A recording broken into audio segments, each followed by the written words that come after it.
Good morning and welcome to Read. I'm Michelle Martin. Is your business built to scale or built to fail? How do you translate an idea for widespread effect? We're going to find out with today's featured book, a book that tells us Jamie Oliver used scalable ingredients to expand his food empire and that the right set of incentives can boost voter turnout. So is there really a science to scaling? Let's find out with the University of Chicago economist, chief economist of Lyft, and a man who was working on a study on improving learning outcomes of children when Uber invited him to be their chief economist. He's written a book on the whys and hows of scaling. The author of The Voltage Effect, John A. List, joins us live this morning. Good morning, John.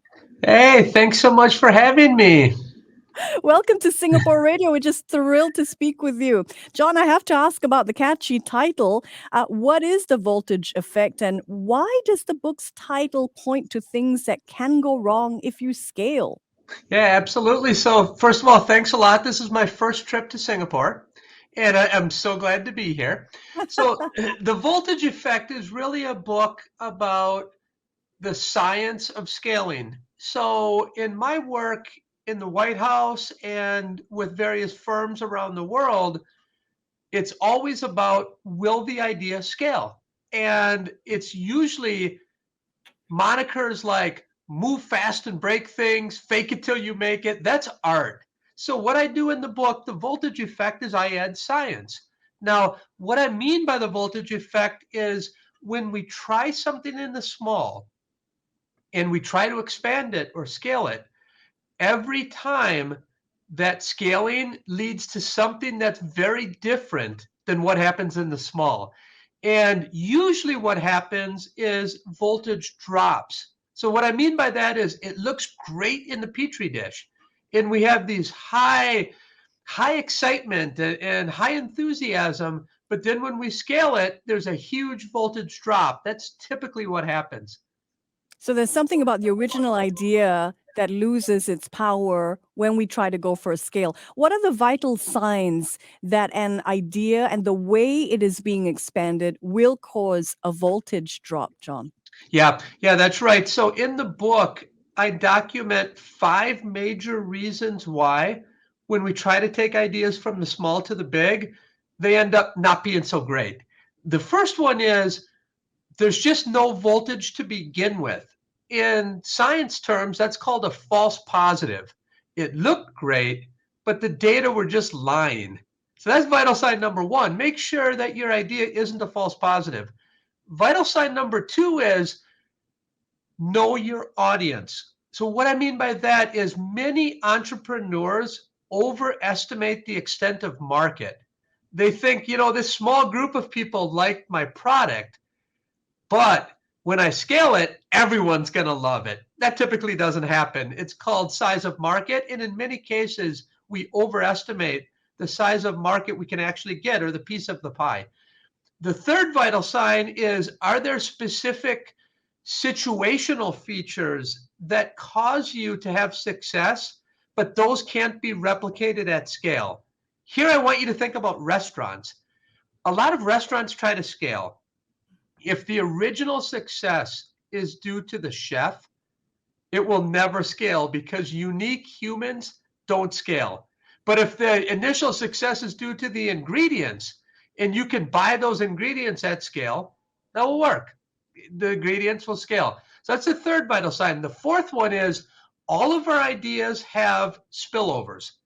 The idea might affect other features of the business. So we should always take care to recognize these spillovers. And the last vital sign is understanding the supply side of your idea, or as you expand, does it become cheaper and cheaper to produce the goods, or does it become more and more expensive? When it becomes cheaper and cheaper, that's called economies of scale, and that's a good sign of a scalable idea. To your point on that first vital sign that an idea isn't going to scale, the data just doesn't support this idea growing large. And then we have companies like Theranos with an Yeah. idea in hindsight that had seemingly so little science behind it. Why was Theranos able to grow so big? Yeah. No, there are different reasons for false positives. One is people are just faking the data.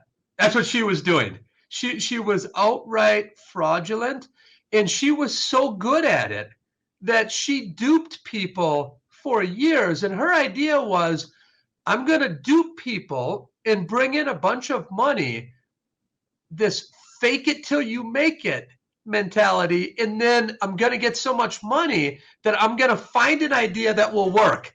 And then Right. everyone's going to forgive me because I'm going to pivot to this great idea that works. Well, guess what happened? The roosters came home and there was no idea. And she's going to probably go to prison because she was faking it and duping investors.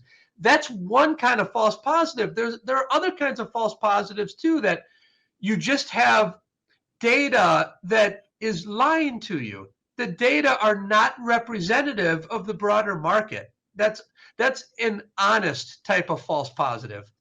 And is this a representation of how many people were in the initial focus group? Is this an idea of, is this based on the maths Yeah. behind testing at small scale? Yeah, that's part of it. That's exactly right. So the larger our sample size, the more confident we can be in the results. So it is partly a problem of, I just took a sample from the population and the sample was so small and it ended up being too optimistic, and it wasn't representative of the overall population. That's right.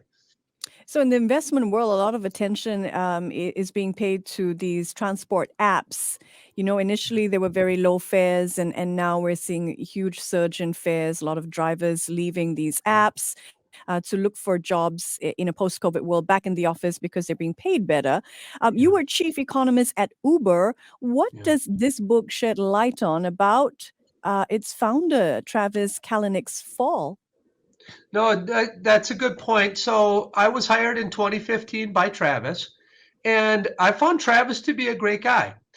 But Travis built a company that was built on a foundation that was difficult to scale.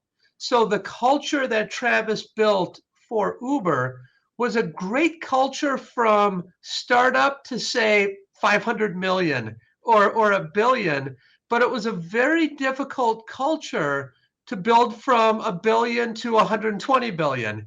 That's what we were more or less valued at when I had left 4 years ago.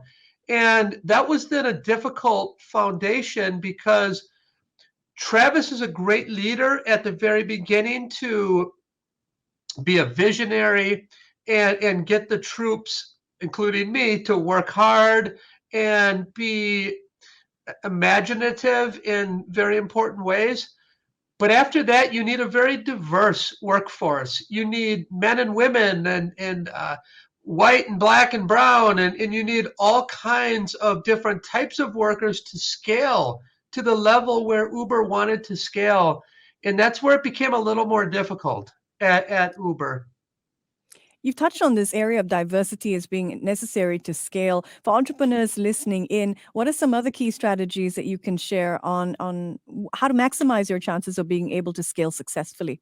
Yeah, absolutely. So the entire second half of the Voltage Effect book is what I call four little behavioral economic secrets to maintain high voltage. So the first half talks about vital signs. The second half really talks about strategies.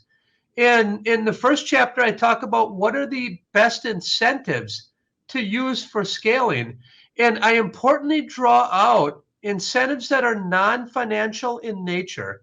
Those can be very important incentives, things like peer effects and social norms and social pressures. These are all very important incentives that are scalable. But I also talk about financial incentives in this chapter. And what I mean by that is ways to frame bonuses, for example. I've had a lot of luck giving bonuses up front. And then I tell my workers or my team that if you achieve our goal, you can keep your bonus. If we don't achieve, I'm going to claw back some of your bonus. And that ends up working very well because people have loss aversion. People don't like to lose things. And that type of incentive brings out that kind of nature. So, other chapters in the back half of the book are about marginal thinking. We should use data to think on the margin, not using averages. And there's There are several tools that I talk about in that chapter. Then I go on to pivoting and quitting. So in America, quitting is a repugnant word. People say you should never quit. In my book, I argue that we don't quit enough. Right. And the reason why we don't quit enough is because of, first, society tells us we shouldn't quit. And second, we neglect our opportunity cost of time. So what I mean by that is I'm the chief economist at Lyft. That means I can't be the chief economist at Walmart. So I need to recognize that if I pivot from Lyft, I can do a new job. But if I stay at Lyft, it has a serious opportunity cost. We tend to ignore that kind of thinking.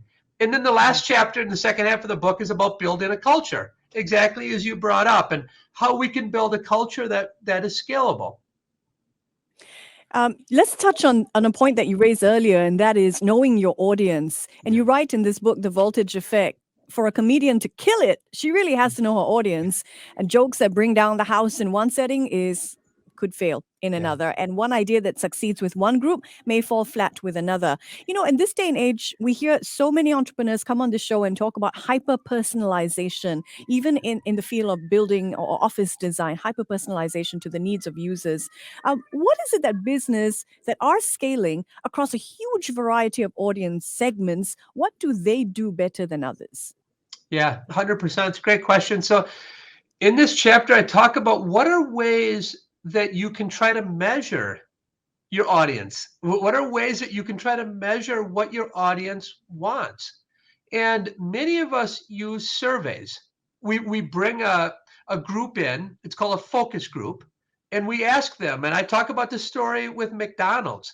So, McDonald's in the 90s wanted to introduce a new hamburger called the Arch Deluxe. So, they brought in a group of people and they said, "Do you like the Arch Deluxe?" And people said, "Yes." And then McDonald's said, "Would you pay $7 for the Arch Deluxe?" The people say, "Yes." Now, the problem with this is, first of all, the people who come in to a focus group are probably hamburger lovers to begin with, and they probably love McDonald's. That's why they're part of the focus group. But the second reason is more subtle. And what that is what are the incentives that the focus group has to answer or give the truth? If they come in, they should say, "I love the hamburger." You could say, "Well, why would they say I love the hamburger?" Because they want McDonald's to introduce it, because that's a free option for them. Think about, your listeners are probably always buying options. You can write, you can buy Mhm. stocks, you can buy options, but there's a real cost to buy an option of, like, I can buy Google at $2,000 a share in September. You have to pay for that option. But when you're in a focus group and you say, "I love Arch Deluxe hamburgers," you're getting that option in the future for free. So people understand that and they overemphasize their preferences. So when you do these types of activities, there are certain ways that you should depress those kinds of insights. And as entrepreneurs, we need to make sure we do that, because we need to understand what exactly is the gettable market. And what you brought up before is true, that as we move more and more toward one size doesn't fit all, what you want to do is you want to find customer segments that will actually consume the type of product that you're providing. And then you want to diversify. In America, we have Taco Bell. Taco Bell has a zillion different kinds of tacos that you can make, because they're trying to differentiate their product. And as firms really want to scale and be serious about it, you need to have a set of products that you can differentiate, and then figure out which of your consumers want which product, or better yet, let your consumers choose which product they want. Really fascinating. We're speaking with John A. List, the author of our featured book today, The Voltage Effect. He's a noted economist, and he says this is his first visit to Singapore. We look forward to welcoming him in person. John, here in Singapore, we're very focused on educational outcomes. And I read in the book that you were building a pedagogical program that would produce good performance outcomes for children. I wonder, what have you learned about scaling Yeah. programs that are able to aim for peak learning? Yeah, no, it's a good question. So I think first of all is in the middle of this entire equation are the parents or the caregivers. That around the world, the part of what economists call the education production function, what that means is what are the inputs that are missing for kids? It usually revolves around parents. And what I mean by that is in many households, especially households of lower SES or poorer households, these are parents who love their children, but they don't fully understand or appreciate that they're building their child's brain. The minute the child comes out, a lot of parents just don't believe that the brain is malleable. So, what we've been finding is you have to start by changing or teaching parents that your child's brain is malleable and we need to invest in that child from the very beginning. But you also have to remember that you can't just invest for a few years and then stop. So this is not the kind of investment where you invest and then it grows with compound interest. This is an investment that will only yield returns if you continue to invest. And what I'm talking about here is 0 through 5. The parent tends to be the main builder of the brain. And then we move the child to public education.